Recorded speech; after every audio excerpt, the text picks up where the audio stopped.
ನಮ್ಮ ಭದ್ರಾವತಿಲಿ ಸುಮಾರು 60 ವರ್ಷಗಳಿಂದ ಈ ಹೋಟೆಲ್ ಅಂದ್ರೆ ಸಿಕ್ಕಾಬಟ್ಟೆ ಫೇಮಸ್ಸು. ಇಲ್ಲಿ ಸಿಗೋ ಮುದ್ದೆ ಊಟ ಮತ್ತೆ ಮಟನ್ ಊಟ ಅಂದ್ರೆ ಜನಗಳಿಗೆ ಪಂಚ ಪ್ರಾಣ ಅಂತಾನೆ ಹೇಳ್ಬೋದು. ಯಾಕೆ ಅಂತ ಕೇಳ್ತಾ ಇದ್ದೀರಾ? ಮನೆಯವರೆಲ್ಲ ಸೇರಿ ಈ ಹೋಟೆಲ್ನ ನಡ್ಸ್ಕೊಂಡ್ ಬರ್ತಾ ಇರ್ತಾರೆ. ಎಕ್ಸಾಕ್ಟ್ ಲೊಕೇಶನ್ ಕೇಳಿದ್ರೆ ಭದ್ರಾವತಿಲಿರೋ ಬಾಲಣ್ಣ ಹೋಟೆಲ್ ಅನ್ನೋ ಈ ಜಾಗಕ್ಕೆ ರೀಸೆಂಟ್ ಆಗಿ ವಿಸಿಟ್ ಮಾಡಿದ್ವಿ. ಎಲ್ಲ ಟೇಬಲ್ ಅಲ್ಲೂ ಕೂಡ ಒಂದು ಮಟನ್ ಊಟ ಮ್ಯಾಂಡೇಟರಿ ಆಗಿ ಇದ್ದೇ ಇರುತ್ತೆ. ಇಲ್ಲಿ ನಮಗೂ ಕೂಡ ಸಿಕ್ಕಾಪಟ್ಟೆ ಟೆಂಪ್ಟ್ ಆಗಿ ನಾವು ಕೂಡ 1 ಪ್ಲೇಟ್ ಮಟನ್ ಊಟನ ಆರ್ಡರ್ ಮಾಡಿದ್ವಿ. ಇನ್ನು ಈ ಮಟನ್ ಊಟದಲ್ಲಿ ಬಿಸಿ ಬಿಸಿಯಾಗಿರೋ ಮುದ್ದೆ, ಒಂದು ತಟ್ಟೆ ಅನ್ನ, ಮಟನ್ ಸಾರು, ಮೊಟ್ಟೆ, ಆ ಮೊಟ್ಟೆ ಮೇಲೆ ಶೇರ್ವ ಮತ್ತೆ ಚರ್ಬಿ ಹಾಕ್ಬಿಟ್ಟು ಕೊಡ್ತಾರೆ. ಜನ ತಿನ್ನೋದು ನೋಡಿ ನನಗೂ ಕೂಡ ಬಾಯಲ್ಲಿ ನೀರು ಬರ್ತಾ ಇತ್ತು. ಯಾವಾಗಪ್ಪ ನಮ್ಮ ತಟ್ಟೆ ಬರುತ್ತೆ ಅಂತ ಕಾಯ್ತಾ ಇದ್ದೆ.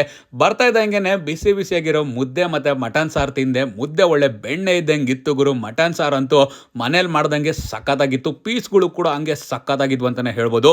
ಅನ್ನದ ಜೊತೆ ಮಟನ್ ಸಾರು ಹಾಕೊಂಡು ತಿಂತಾ ಇದ್ರೆ ನಮ್ಮ ಮನೆಗಳಲ್ಲಿ ಹೆಂಗ್ ಮಾಡ್ತಾರೋ ಮಟನ್ ಸಾರು ಅದೇ ತರ ಇತ್ತು. ಪೀಸ್ಗೆ ಮಸಾಲೆ, ಉಪ್ಪು, ಖಾರ ಎಲ್ಲ ಸಕ್ಕತ್ತಾಗಿ ಹಿಡ್ದಿತ್ತು.